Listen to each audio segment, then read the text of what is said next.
គ្រឹះស្ថានមីក្រូហិរញ្ញវត្ថុទាំងអស់នៅកម្ពុជាជារបស់ឯកជនមិនមែនជារបស់រដ្ឋនោះទេ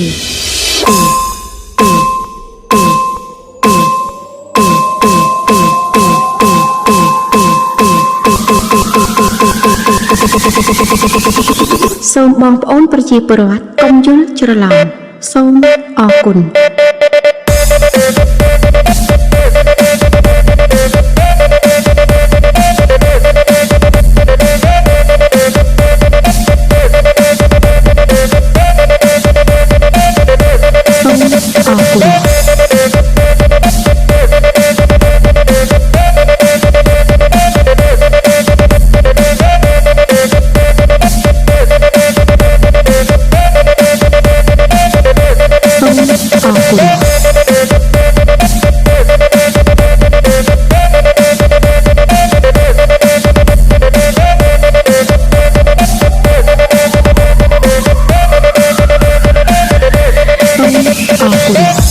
Remix by Melody Kings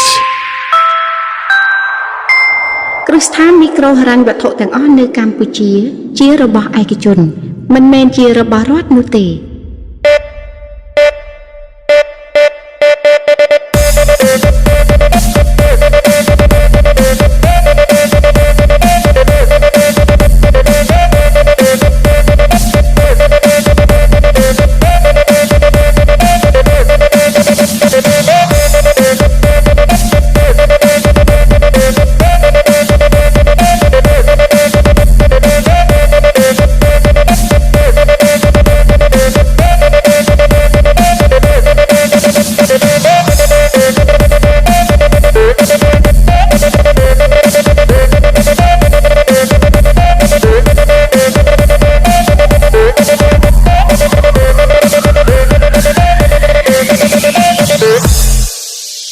Melody Kings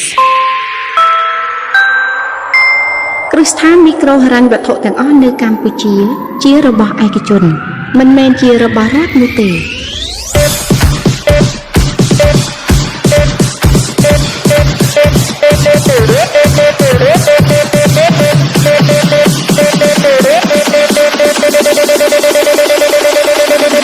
សូមបងប្អូនប្រជាពលរដ្ឋកុំយល់ច្រឡំសូមអរគុណ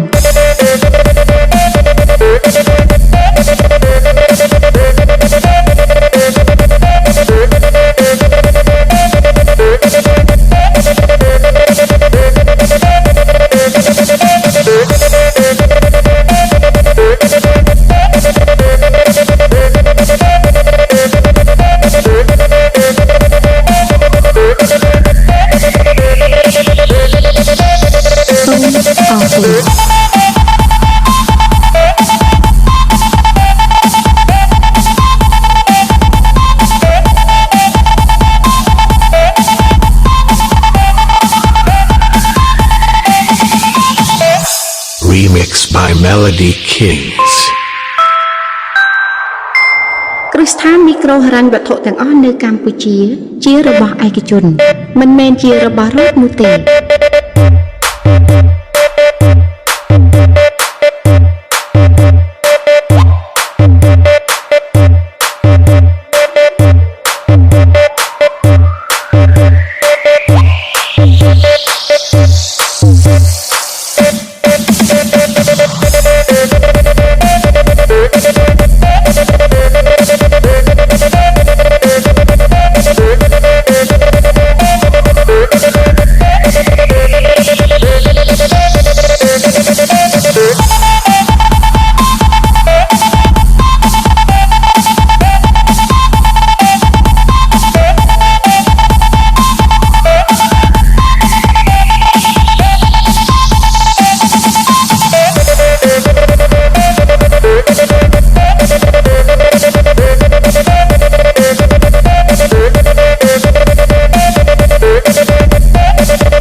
Melody Kings